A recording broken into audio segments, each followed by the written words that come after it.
Over 2,000 years ago, a man sat down to write the history of Rome. He wanted to tell the story of a great empire, so he went all the way back to its beginnings. Now, if you want to hear the real story of Rome, you need to go even further back to find out how Rome grew from a small Italian village to the most powerful empire the world has ever known. You must listen carefully to the legends. Imagine an empire so powerful it ruled the known world for over 500 years. That's right, 5 centuries. But the story of Rome doesn't begin with emperors or legions, or even a kingdom. It starts much smaller, with just a handful of people living in a small city on the banks of the Tiber River. Legend says it was founded by twin brothers named Romulus and Remus, his babies. They were set adrift in a basket on the river, only to be saved by a she-wolf who nursed them as her own. She found them on the Palatine Hill, where they would grow up to become the founders of Rome. Romulus would eventually kill his brother in a fight, but he would go on to establish the Roman kingdom, becoming its first king. Over the next few centuries, 7 more kings would rule Rome. But their power would come from the people, because Rome wasn't like other kingdoms. Each king had a council of elders to help him govern. These elders became known as the patricians, and they passed their power down through their families, generation after generation. This is what made Rome such a unique city. It wasn't ruled by kings like the neighboring kingdoms of Greece. Rome was a republic, a word that comes from the Latin-raised publica, which means public affairs. In a republic, the power to make laws rested in the hands of the people. Sure, they couldn't vote directly on laws, but they could elect officials to represent them. Rome's leaders were chosen by the citizens, and it was their job to do what the people wanted. If the leaders did a good job, they could stay in office for life. But if they didn't, the people could simply vote them out. This new system gave Rome extraordinary strength. The citizens felt pride in being part of the republic. The elected officials were loyal to the state, and the soldiers were eager to defend it. Slowly but surely, Rome grew. At first, it took over the Italian peninsula. Then, under the leadership of Julius Caesar, Rome's armies stretched across Europe, North Africa, and the Middle East. His forces traveled along Roman roads that connected distant lands. Wherever they went, Roman law, language, and architecture reshaped the places they visited. Roman governors collected taxes and administered justice. Roman roads and aqueducts followed. Soldiers marched into new lands, bringing order and peace. But Rome wasn't just about soldiers. It was also about culture, innovation, and technology. The Romans built aqueducts that carried fresh water from distant hills into the city. They designed amphitheaters like the Colosseum that hosted wild games that drew thousands of cheering spectators. Imagine the roar of the crowds as gladiators battled fierce animals in the arena. Markets overflowed with goods from across the world, and merchants traveled safely from town to town. With the Pax Romana, or Roman peace, lasting for over 200 years, trade flourished.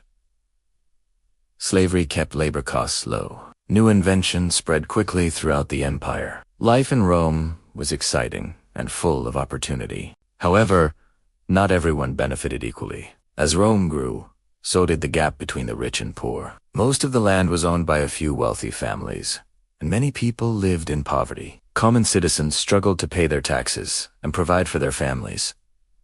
The wealth of Rome's elites was staggering. While common people struggled, ambitious generals used Rome's army to seize more and more land. They led armies into far-off lands like Egypt, Asia, and Britain. They brought home treasure and slaves that fueled the extravagant lifestyles of the Roman nobility. There were quite a few problems brewing under the surface. But now let's get back to our story. Julius Caesar was one of these ambitious generals. He seized control of the Roman Republic and made himself dictator for life. But this didn't sit well with some members of the Senate, including Caesar's own nephew, Octavian, who was also his adopted son. On March 15, 44 BC, a group of senators lured Caesar to the Senate house and assassinated him. They stabbed Caesar more than 20 times until he died. Although Caesar was gone, his adopted son, Octavian, survived. He defeated Caesar's assassins and claimed the title of Augustus. Thus began the era of the Roman Empire. Augustus ushered in a golden age of peace and prosperity known as the Pax Romana. The Roman Empire reached its greatest territorial extent under the reign of Trajan. who ruled from 98 to 117 AD. But empires don't last forever.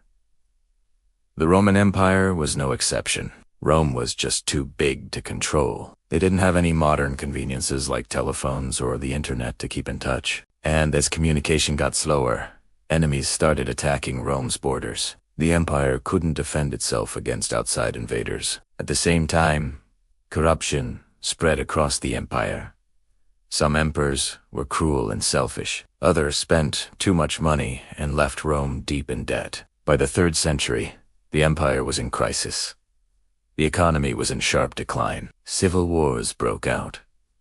Barbers, cobblers, and bakers were in short supply. Within 2 centuries, the empire split in two. The western half became the Western Roman Empire, and the eastern half became the Eastern Roman Empire, or Byzantium. In the west, bad emperors continued to do battle with one another. Outside invaders pushed deeper and deeper into Roman territory. Finally, in 476 AD, a Germanic general named Odoacer deposed the last Roman emperor, Romulus Augustulus. He took control of Italy and established his own kingdom. The Western Roman Empire had fallen, but not all was lost. Though the western half of the empire fell, the eastern half, also known as Byzantium, survived for another 1,000 years. The Romans had a profound impact on Western civilization. Their art, literature, and architecture inspired the Renaissance.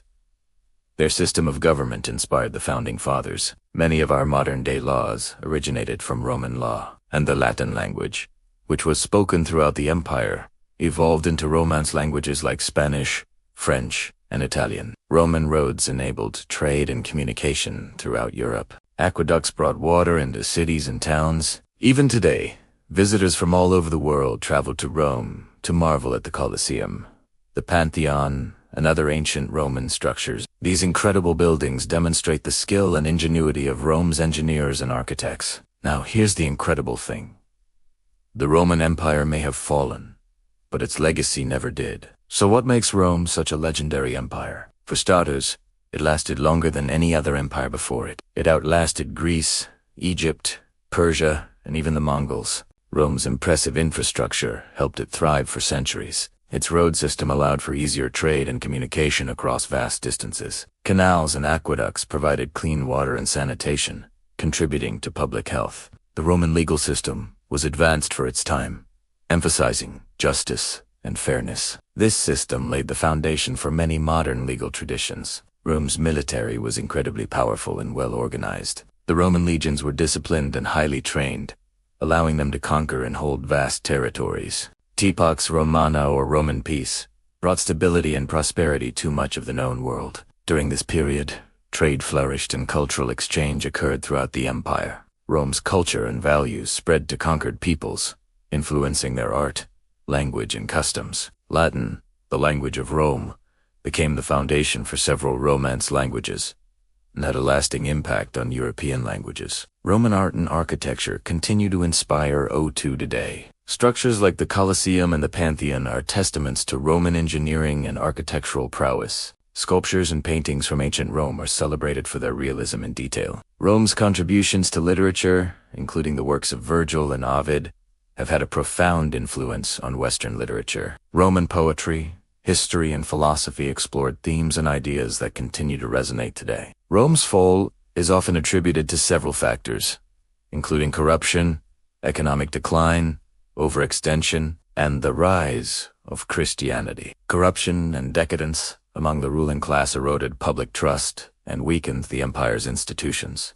Economic decline, including excessive spending and inflation, burdened the populace and strained the treasury. Overextension stretched the empire's resources thin, making it difficult to defend its vast borders. And the adoption of Christianity as the official religion of Rome shifted the empire's focus away from traditional Roman values and towards spiritual matters. So there you have it, the legendary story of Rome, from its humble beginnings to its eventual downfall. If you enjoyed this video, don't forget to hit that thumbs up button and subscribe for more thrilling historical tips. Thanks for joining me on this journey through time. Until next time, stay curious and keep exploring.